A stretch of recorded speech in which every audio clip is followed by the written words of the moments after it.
Welcome to TFP, the Theater Folk podcast. I'm Lindsay Price, resident playwright for Theater Folk. Hello, I hope you're well. Thanks for listening.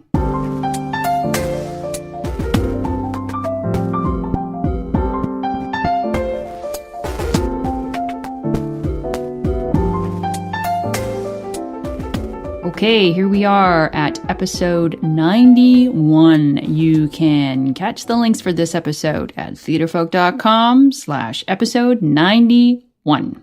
So this week I'm traveling, and so far I've done a couple of things I have always wanted to do. One is see the California redwoods, big, and two, the Pacific Ocean. See the Pacific Ocean, also big. You know, it's really funny. I am a huge lover of looking at nature, not being in nature, but being beside nature. I don't like to hike. I do not like to camp. I am very terrified of bugs and creepy crawlers. I hate going without a shower. I am a girl who likes indoor plumbing.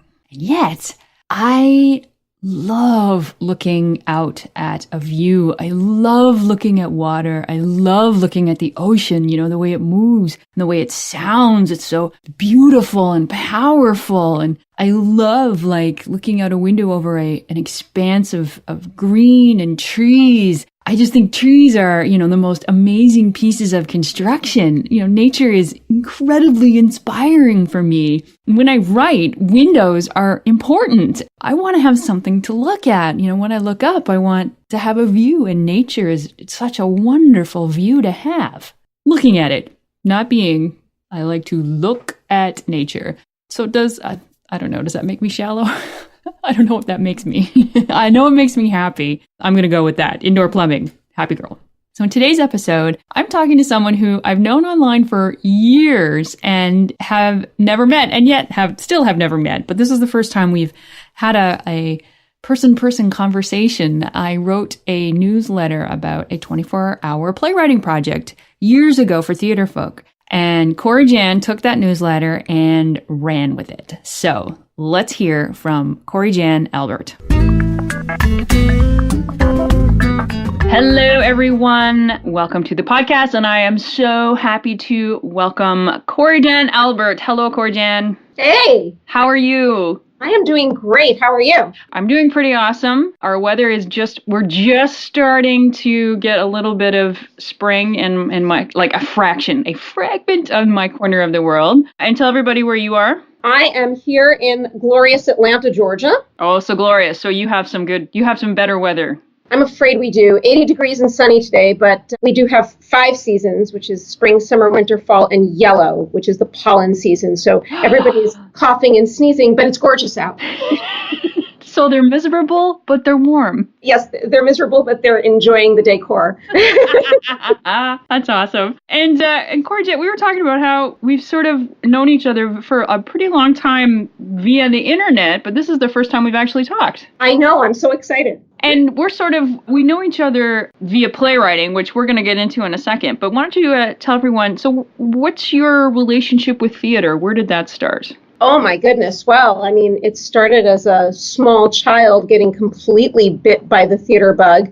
How so? Well, I grew up in New York, and I got to see a lot of shows growing up. I can't remember not seeing them. And I was probably about 9 years old when someone pointed out that you could actually be one of those people up on stage. And I loved it and got to do a lot of performing. And then when I was in college, I discovered that it was much more fun to tell everyone else what to say and do and not worry about having to learn the lines. And that was how I discovered playwriting and worked with some other students when I was at Emory University, and we created some good theater. And then I was really stuck because then I couldn't not do it. There's always that point, isn't there, when you realize that you always kind of want some connection with theater in your life? Oh, yeah. And the final nail was when I decided I was going to go for an MFA, and I was not accepted to the poetry program that I applied to, but the playwriting program welcomed me with open arms. And I thought, well,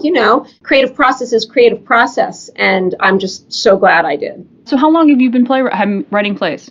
Well, gosh, probably 30 years. Wow, that's wonderful. I'm old. No. That wasn't you know what? I realized how that came across when I said it like that. That's that was a marvelous sound because it means you still love it, right? Oh yeah.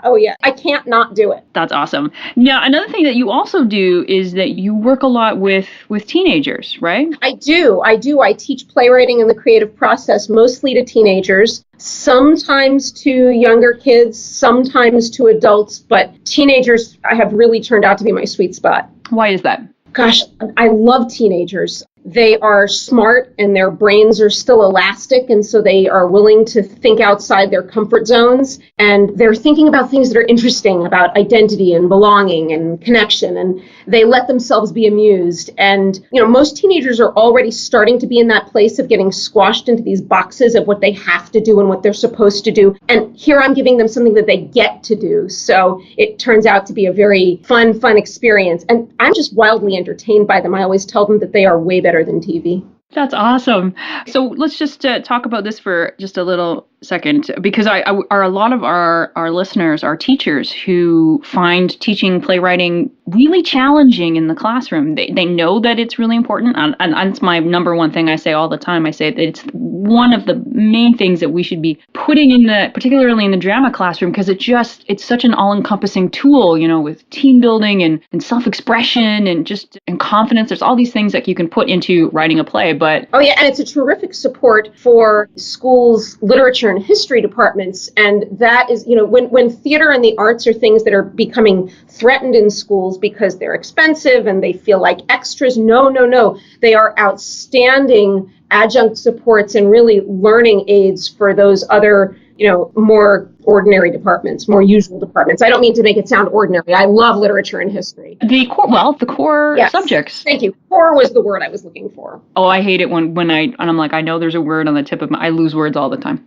Those are the subjects that, administratively seem to matter. And I find I'm so on board with that the arts particularly are great facilitators for learning these core subjects, because not everybody learns the same way. I know that's what everyone would like, but some people would like that everybody learn the same way, and it's just not doable. So talk about, how do you key into, what are a couple of things that are really key to teaching a teenager to write a play? Well, one of the things that I do that's different from a lot of other playwriting processes is that I don't pull mostly from improv. Improv is great, but that's not the only way to envision a scene. And the other thing is that I tell them, don't come with a plot already in mind. Now, obviously, if you're being a support to a history program, you know what happened in the history, but you don't always know exactly what happened with the people. The thing that I tell them to start with is character and setting. And I think that if you have well-defined characters that you know who they are, you can practically envision talking to them. You know people like that. And you have well-defined settings, and you know a place where this is going to happen. If you've got those two components, you don't have to worry about the plot, because the story is going to tell itself. And so that's the basis that I begin with. And the way that we create character and setting, other than say, make a caricature of a person which I don't want them to do, is I do character and setting exercises. And that's usually where we start. And, there's a lot of different things. I ask them to bring in things sometimes. So once I asked them to bring in a shoe you would never wear. And that could be both a character or a setting exercise. So as a character exercise, who would wear that shoe? What can we know about a person who would wear that shoe? What kinds of things does that person say? How do they walk? How do they act? All of those kinds of things that help you define who a character is. Or as a setting, where would you find that shoe? Describe that place. What do you first notice about it? What becomes clear about it later? Is it light? Is it dark? And so you have all of those things put together. And from there, you leave the Barbie dolls and action figures at home. And what I mean by that is you don't make your characters do things. You let them do things. You wind them up and see how they interact, and they're going to tell the story that needs to be told. That's awesome. I really like the shoe exercise, mostly because it just gives a tangible and something they can hold as a jumping off point for writing. Lindsay, you actually gave me the shoe exercise in a weird kind of way. Well, aren't I psychic? No, it's true, because you were once writing about being part of a 24-hour play situation, and you had to write a play right now. And one of the lines that you had to include in the play was, now that you have my shoe, what are you going to do with it? Yep. And that was where I got the idea for a shoe you would never wear. That is so awesome. And you have just segued us perfectly into another project that you do when working specifically with teen playwrights, is that you have been doing a 25-hour play project since, I think you said it was 2007. I think so. I think that is as far as it goes back. This is actually, 2014 will be my 8th summer doing the 25-hour play project. That's wonderful. Yeah, it's been glorious, and it is truly my favorite thing I get to do every year. Okay, so let's start from stage one here, with the logistics. What is the 25-hour play project? Okay, so the 25-hour play project, it's actually based on something that is more commonly done, which is a 24-hour play in which you have writers, actors, and directors, and the writers write from like 7 p.m. till midnight or 6 in the morning or something like that. And then the directors take over while the playwrights collapse, and they are assigned plays and they cast them. And at the end of 24 hours straight, there are performances. I do something a little bit different. It takes 1 week, 5 hours a day. And on the first 2 days, using all different kinds of creativity building exercises and other sort of things that get people thinking outside of their brains, every kid writes a 10-minute play. Then on the third day, we read all the plays out loud, and nobody is allowed to read their own play because I think that there are real benefits to hearing your work done by other people. And what we mostly do is talk about them as directors. So if you're not the playwright, then you're in a position to say, okay, with this play, what choices do you have? What could it look like? What kind of direction would you offer to your actors? What kinds of things would you be looking for from actors? And then at the end of the day, the playwrights are allowed to make a few last changes to their plays. They have a couple of hours to rework things that maybe didn't sound as right coming in live as they did on the page. At the end of that day, I do this amazing math trick, and I assign everybody somebody else's play to direct. And then I assign them also 2 other people's plays to act in. And we have rehearsals on Thursday and Friday. And at the end of the day, Friday, we have stage reading performances. So is it a summer week project? It is. Yes. What a wonderful experience. I quite like this. And the reason I wanted to talk about this is because this is something that you could easily do with a class in terms of we're going to go from idea and we're going to get to performance, and so that everybody's involved in everything. Yes, you can. The trick is actually, I have a close friend who is a math teacher, and she's the one who pointed out that in order to make this work really well, you just have to get the math right. So that means that you can only have 2 characters in your play. Yeah, it's something that needs to be established and assigned on day one, isn't it? Oh, yeah. And on day one, I give them certain criteria that they have to do. Okay, so lay out the criteria. Okay, so one of the criteria is that, as I say, paraphrasing Monty Python, the number of thy counting shall be 2. Once I allowed a playwright to do a 3-character play because I had another playwright actor who was willing to be in 3 plays, but after it was too exhausting. So 2-character play. And then I also give them sort of, touchstones, key things that they have to include. So some of them are things that will come out of a creativity building exercise that we did early on that just seemed like a warm-up exercise. But I'll say, okay, all of these lines that we came up with here, you have to include one of those lines in your play. And then if I ask them to bring something in, like, for example, the shoe, one of the shoe has to make an appearance somewhere in your play. Or sometimes I will ask them to come in with something that I want them to write ahead of time. Like once I asked them to come up with a time of day and what it would say if it could speak. So one of those lines will have to appear in the play. So some things that give it just a little bit of structure, but not so much structure that I'm telling them what to write. I was going to say, I think you've just answered my question, but we know why the characters are so important because of the math. What do you think these touchstones, how do they help them write? Structure, what else? Well, it goes back, I think, to a concept that's really well described in a William Blake poem that pulls together this idea of fire and stone. And fire all by itself is like creativity. And just all by itself, it's all over the place and you don't know where to take it, you don't know where to go. Stone all by itself, well, that just sits there. But if you put the 2 of them together, then you can channel that creativity and you can give it things to bounce off of and you can give it something to keep it just sort to keep that blank page from being intimidating, because you have things that you have to include. So how am I going to work with this? How does this fit in? What does it suggest to me? I find particularly with student writers, is that the more that you can provide for them, again, just as you said, you're not writing it for them, you're just giving them touchstones, I think is a really good word, the more creative they become. Absolutely. I find that to be true. The other thing that I do is, while they are writing, and sometimes they'll write in a room that doesn't have anything going on. Sometimes I'll put on music in the background, but usually just something that isn't going to get in their way. If I put on music, it's only instrumental. But what I will do from time to time, and this is something that one of my favorite teachers when I was doing my master's program used to do, is while they are writing, I will call out a couple of lines that could go anywhere, that could be part of any play. And they're just the kind of lines that give open-ended things, so that if you're stuck, you have something that you can pick up on, and being stuck doesn't become its own impediment. So the kinds of lines that I might throw out are things like, really? What do you mean by that? Or something like, I never thought about it that way.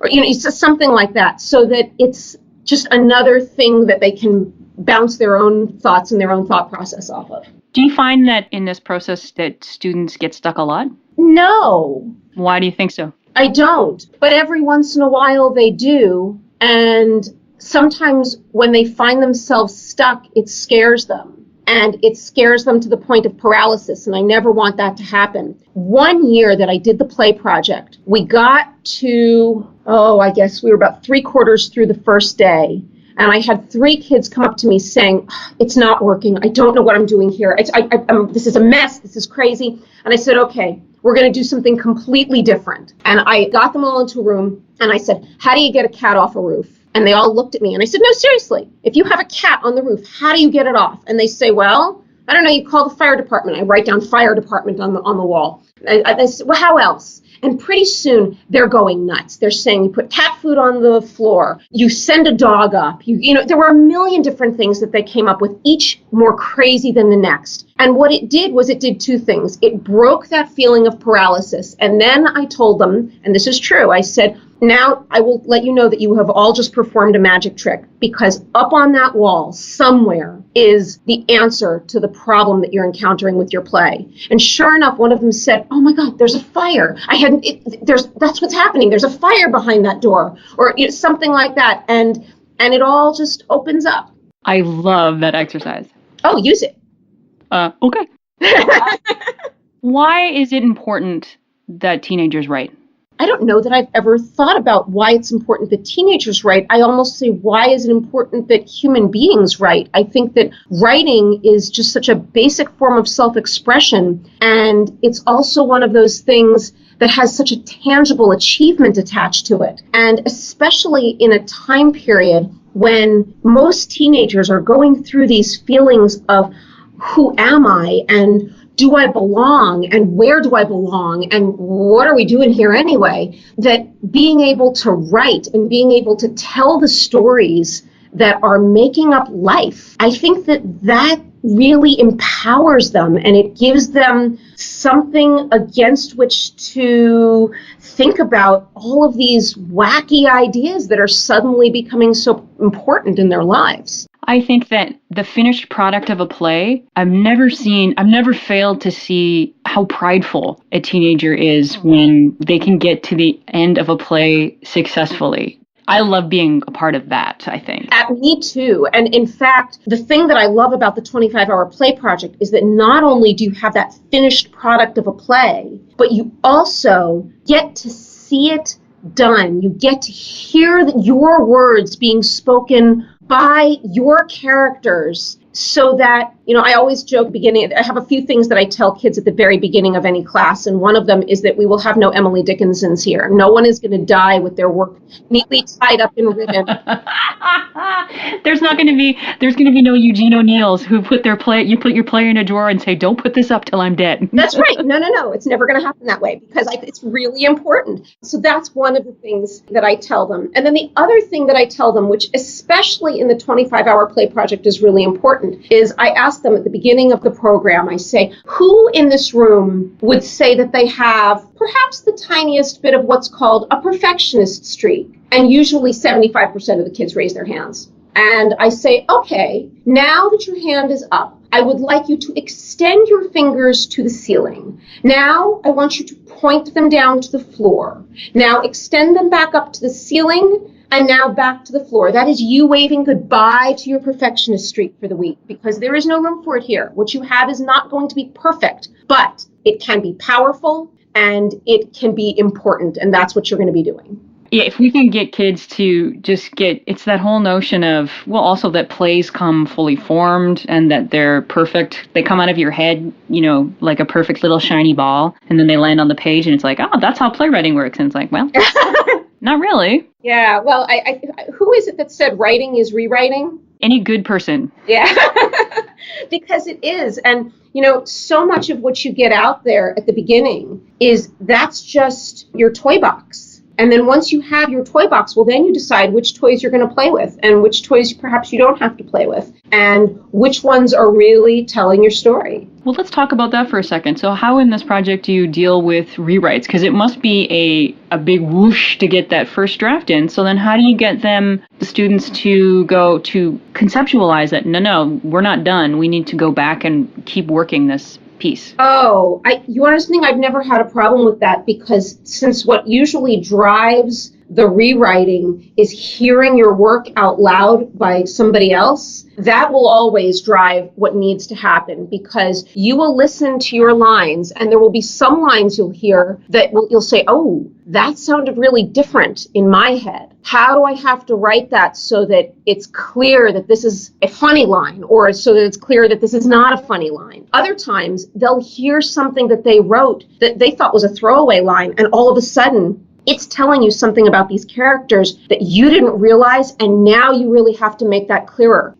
Additionally, you'll get input from people who want to direct this play, and who'll say, oh, if I was directing this play, I would really want to do this. And you'll say, wow, that's a good idea. I think I want to make it easier for you to do that, so I'm going to write some lines here that give you some of that to play with. Do you work really hard to set up a community experience? Absolutely. What are some things you do?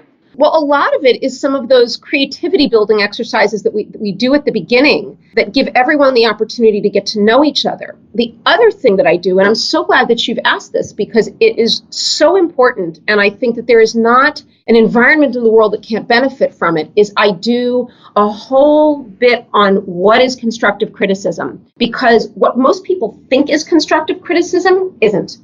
First thing I'll do is I'll say, okay, give me an example of really dreadful constructive criticism. So that's where we get out of the way. Oh, that was awful. Or, you should just start over completely. That's obviously not constructive criticism. But then I'll say, okay, give me an example of actual constructive criticism. And someone invariably will say, I really liked the way you defined your characters, but, and as soon as I hear that word but, I stop them. And I say, okay, you've just uttered a word that I don't want to hear in this room ever again. And they say, but how can you do it? I'm like, okay, how can you do it? And we start to work on how do you think about the kind of feedback you give to people so that what you're really doing is not telling them what didn't work and what you didn't like, but telling them what did work and what can make it even stronger. And by giving them that kind of a framework and that kind of language to work with, it really gives them that ability to work together as a community. And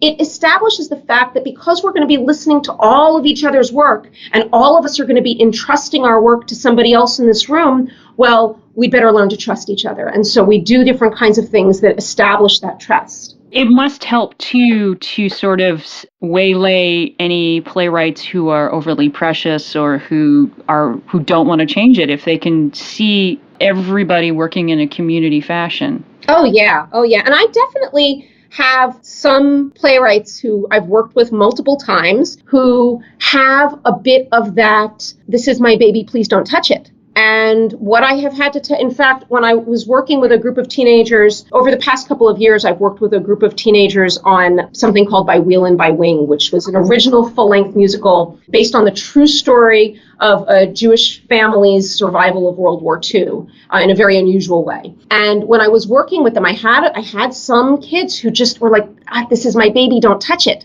And what we had to be able to do was say, okay, I want you to think about this not as, if you're going to think about this as your baby, well, sometimes your baby has to go to school. If all you do is keep your baby close to you, if your parents just kept you completely close to them and never let you interact with anybody else, you would not be nearly the interesting, powerful, capable person that you are today. So think about the input that you're getting from everybody else as sending your child to school. You're still mommy. You still have ultimate authority. But some of these other people, they really have some good stuff to contribute. That's a really great visual. I think that's something that, because so many of us do say that, it's like, oh, this is my baby, this is my baby. It's like, okay, well, if we're going to go with that image, this is what needs to happen. I think it would be really hard to argue with that reasoning, Yeah, well, I hope that's the case.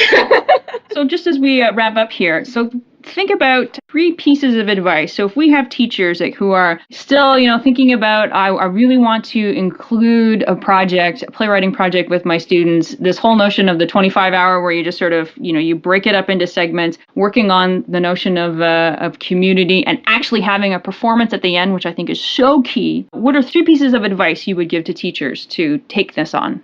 Well, first of all, go for it. Do it. It's something that definitely can be done. Secondly, develop a plan without feeling like you have to control it. And most theater professionals and most teachers that I know are really pretty good with the sort of organized chaos of a classroom. So I don't usually, but sometimes people start to think in terms of, I have to control every moment. And you really don't.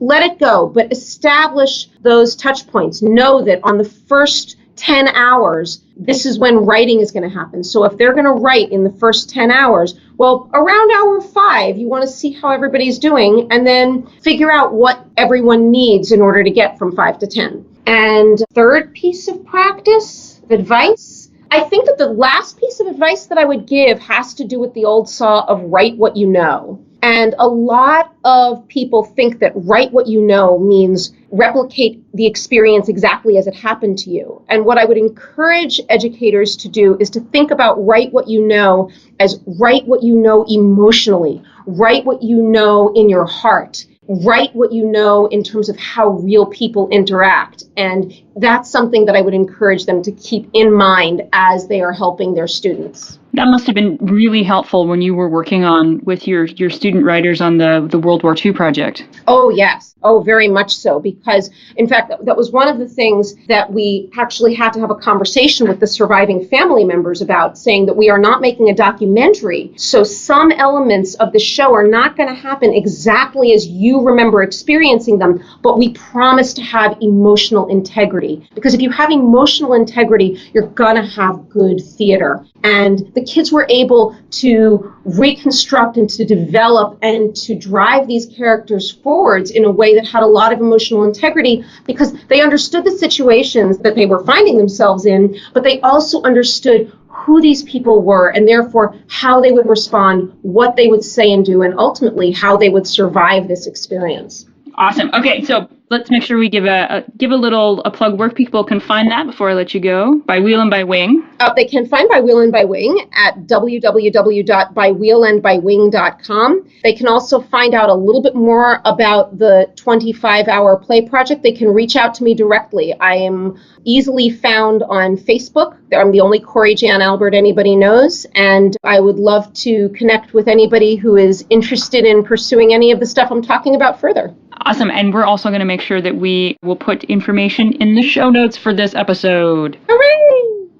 It was so great to be able to talk about, my favorite subject, which is teenagers writing plays. And thank you so much. Oh, Lindsay, it's been such a pleasure. I'm a huge Theater Folk fan. Sweet. All right. Thanks, Corey Jan. See ya.